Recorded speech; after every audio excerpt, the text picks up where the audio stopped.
Excuse des enfants qui se sont pris pour des dieux, se sont cassés les dents.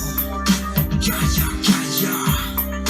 Excuse des enfants qui se sont pris pour des dieux, se sont cassés les dents mais qui s'aiment le vent, récolte la tempête. Salut à tous. Bon, euh, c'est pas pour rien que je vous ai mis ça en intro.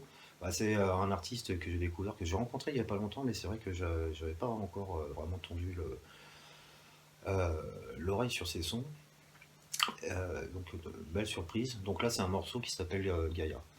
Et si je vous l'ai mis en introduction, vous voyez, Gaïa, le DMT, elle en a collé partout. Le DMT, c'est ce qui crée notre réalité. En fait, on en produit, les plantes en produisent, les animaux en produisent, enfin voilà, elle nous en a mis partout. Le diméthyl, alors, à chaque fois, les noms, le diméthyltryptamine, c'est lié en fait avec, c'est en lien en fait avec la glande pinéale et qui elle en fait va générer la production de certaines hormones et qui elles en fait vont créer plus ou moins notre réalité en fait en fonction de certaines fréquences. Alors j'ai vu un post passer tout à l'heure et je me suis dit ouais, il y en a encore un qui est en train de se perdre là et donc bah, comme d'hab hein, on va faire un petit peu de prévention et puis en même temps essayer de recadrer les trucs, essayer de mettre les choses au clair. Parce que j'avais vu dans des commentaires qui en avaient, donc on parle de moi, qui disaient mais comment il s'exprime l'autre, comment il parle, il tourne à quoi. Hein, et pénible ces trucs-là à chaque fois, tu fumes la moquette ou je sais pas quoi. Enfin, d'ailleurs, tant que j'y suis, je vais vous expliquer pourquoi vous dire pourquoi les commentaires sont désactivés sous les vidéos. Pour trois raisons. Alors, déjà, il y a les attaques. Et puis là, depuis le début de l'année, hein, vous avez vu, on est en pleine guerre de l'information, et puis ça n'arrête pas. Hein, si tant est qu'on commence à parler avec un minimum d'authenticité, ça fuse, c'est pénible de voir des conneries comme ce que je viens de vous dire. J'ai eu droit à quoi? On m'a traité de connard, on m'a dit ouais, je vais prévenir les flics, ou encore heureusement pour toi que Jésus pardonne tout. Non mais même si on n'y apporte pas de crédit, bon les trucs tu les vois quand même. Donc c'est chiant, après il faut passer au-dessus. Euh, Après, deuxième raison, bah, c'est que bah, après il y a tous les commentaires positifs qui vont abonder dans notre sens, donc c'est super sympa. Mais c'est pas, on va dire, je sais pas comment dire ça, je voudrais blesser personne, mais dans une certaine mesure, bon, ça fait de la lecture. Tu vas faire quoi? Tu vas mettre un like, tu vas dire merci à chaque fois. Donc là, c'est pareil, ça prend beaucoup de temps. Et puis la troisième raison, bah, il y a toutes les personnes qui sont sincères et qui posent des questions. Et en ce qui me concerne, j'ai pas le temps, quoi. Partir dans des débats sur des commentaires comme ça, que ce soit sur la chaîne, je veux dire, sur Facebook. Euh, on répond vite fait, mais on passe notre temps, on passe suffisamment de temps comme ça sur des écrans et débattre sur des commentaires comme ça, pas, ça prend quand même beaucoup d'énergie. Donc voilà, ça c'était pour vous expliquer un petit peu. Alors, petite vidéo de prévention concernant tous les curieux, tous ceux qui prennent des drogues et qui continuent à en prendre, et tous ceux qui sont curieux de faire certaines expériences. Donc ça par exemple c'est un bouquin que j'avais acheté parce qu'à un moment donné bah, j'étais assez curieux sur cette fameuse histoire de DMT. Donc là il y a au moins 350 pages, voire 400, le truc c'est vraiment un pavé. Je me suis dit avant d'essayer, parce que j'ai toujours été on va dire attiré par tout ce qui est état de conscience modifié, avant d'essayer, je me suis dit, je vais lire le bouquin. Bon, bon, je m'en suis envoyé un tiers, c'est que des histoires de droit, de réglementation, d'expérimentation, et c'est très sérieux, hein. Ah, c'est pas un truc de hippie, hein. Et j'ai rien contre les hippies. Allez, ça y est, commencez à me justifier. Mais donc, pour avant de partir dans une aventure et de se mettre à tester n'importe quoi.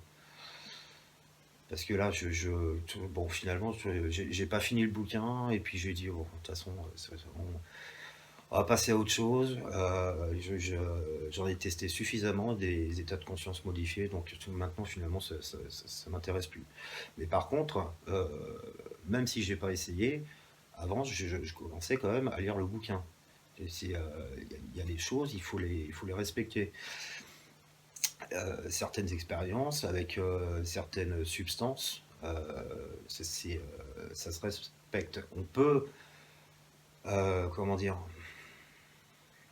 on peut expérimenter ce qu'on appelle des drogues. Et là encore, c'est vachement connoté. On va voir pourquoi. Il y a des choses naturelles qui sont dans la nature, qu'on peut expérimenter, mais si c'est fait avec respect, dans un cadre chamanique, spirituel.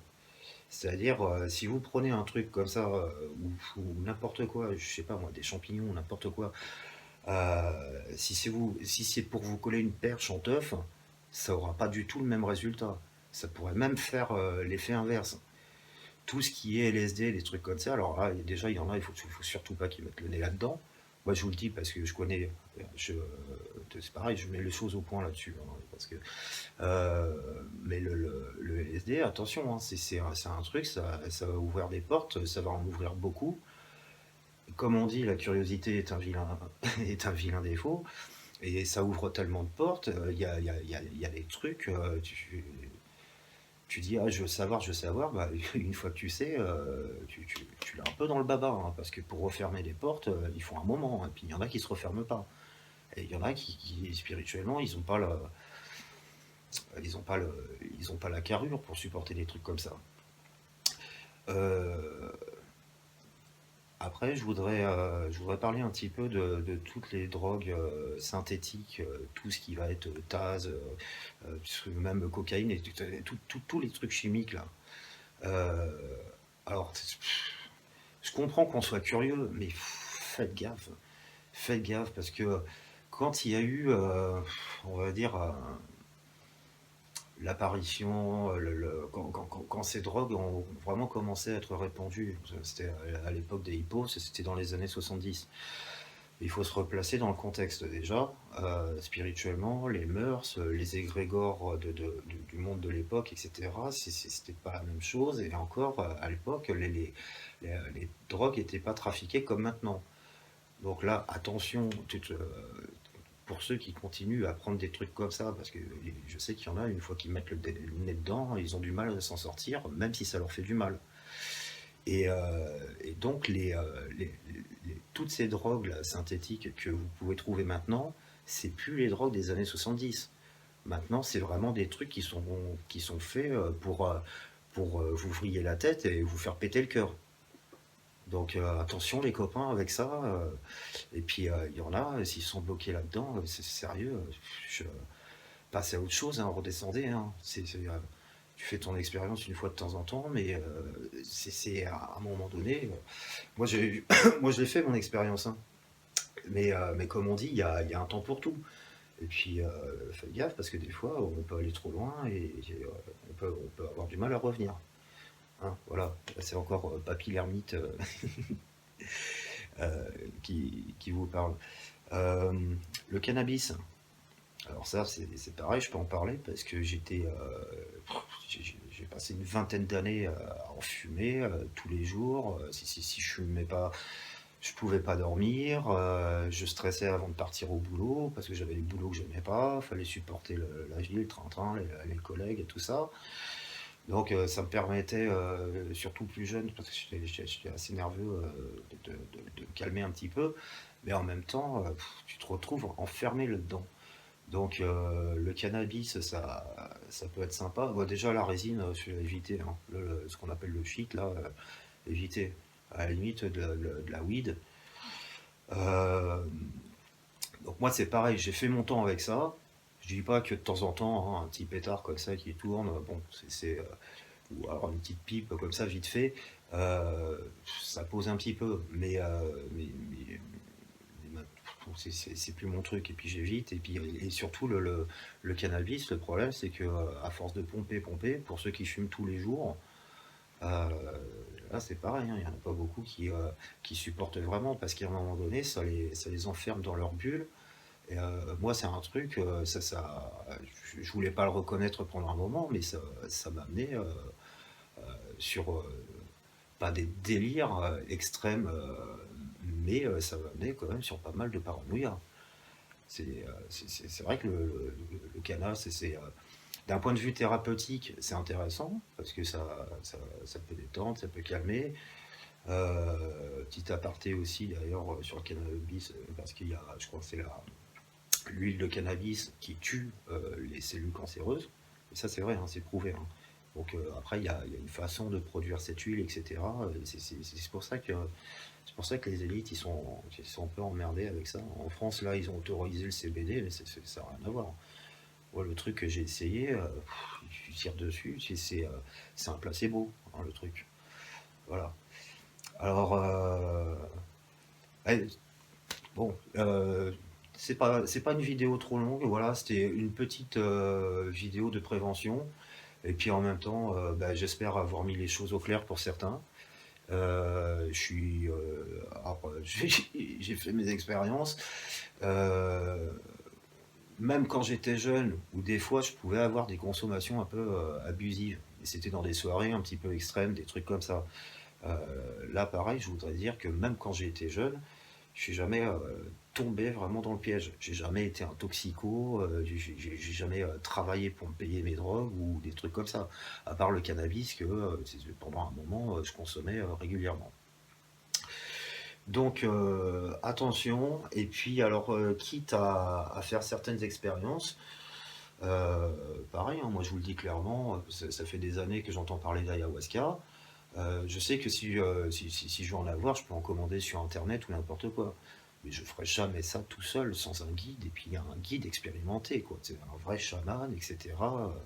Il y a toujours des cadres, il y a toujours des cadres à respecter. Donc bah, attention à ceux qui sont là-dedans, qui ont du mal à s'en sortir, hein, de décrocher un petit peu de temps en temps, sortez de votre bulle, voilà, ça fait du bien. Allez prendre l'air, allez en nature, reconnectez-vous.